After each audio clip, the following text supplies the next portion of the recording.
একেই তো সকাল সকাল ট্রেন, তার উপর সকাল সকাল বৃষ্টি। কিভাবে বের হব চিনিকে নিয়ে এই প্রথম আমাদের দিনাজপুর থেকে ঢাকার উদ্দেশ্যে রওনা দেওয়া, এবং চিনি এই প্রথম এত লং জার্নি করবে। কিভাবে করবে, তার পটির ব্যবস্থা কিভাবে করব, সকলের অনেক প্রশ্ন ছিল।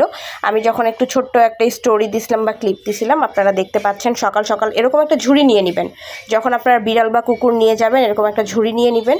আমরা দেখতে দেখতে স্টেশনে পৌঁছে যাই এবং ট্রেনের জন্য অপেক্ষা করতে করতে এক পর্যায়ে ট্রেনে চলে আসি।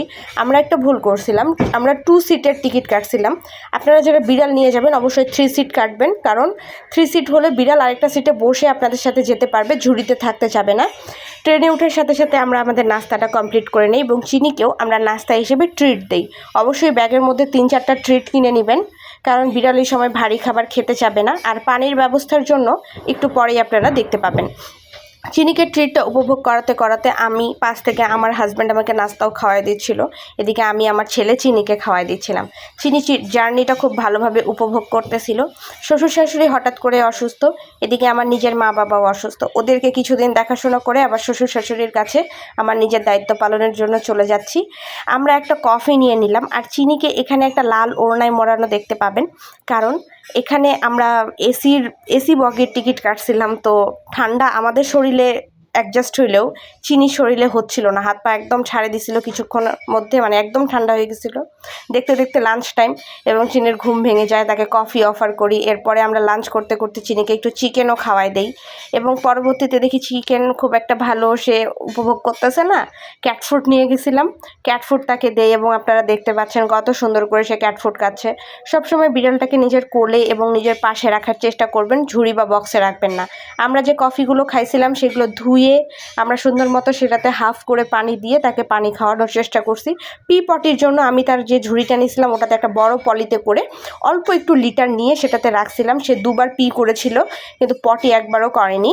আর এখানে দেখেন প্রায় হাসিনা আপার মতো লাগতেছে তাকে। একদিকে জামাইয়ের ঘুম, আরেকদিকে নিজের পোলার ঘুম, মাঝখানে আমি একা জিন্দা একটা মানুষ ঘুরে বেড়াচ্ছি। বাকি 2টা মানুষের ঘুমের ঠেলায় আমি নিজেকে সহ্য করতে পারতেছি না। যাই হোক গাইস, এক পর্যায়ে আমাদের সিনির ঘুম ভেঙে যায়, সে জান্না খুব ভালোভাবে উপভোগ করতেছে। প্রথম সে একটু চিল্লাচিল্লি করবে, কিন্তু পরবর্তীতে সিনির আব্বা সেটা কি করেছে, তাকে ট্রেনের মধ্যে ঘুরায় তারপরে ধরেন যে একবারে শান্ত করে ফেলে। ছেলেটা আমার ঘুরতে খুব ভালোবাসে, ট্রেনে যে দেখতেছিল সেই সিনিকে ভালোবাসতেছিল। এত কিছুর মধ্যে নিজের মাথা ব্যথা শুরু হয়ে গেছে, কিন্তু আমার আবার প্রকৃতি দেখা অভ্যাস। প্রকৃতির এই সুন্দর দৃশ্য, ট্রেন জার্নি আমার সবসময় পছন্দের একটা জার্নি। এই দৃশ্য দেখতে দেখতে আমরা এক পর্যায়ে খুব কাছাকাছি চলে আসি।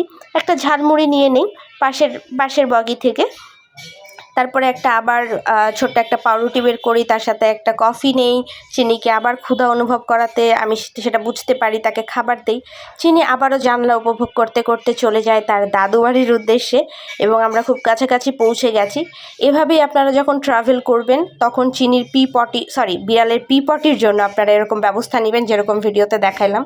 অবশেষে বাসায় এসে পৌঁছালাম, এবং বাড়িতে পৌঁছানোর পর চিনির কি যে একটা ঘুম, মনে হয় জার্নি ও করছে আমি না। চিনির জন্য সকলে দোয়া করবেন, সকলের জন্য দোয়া রইল। আল্লাহ হাফেজ।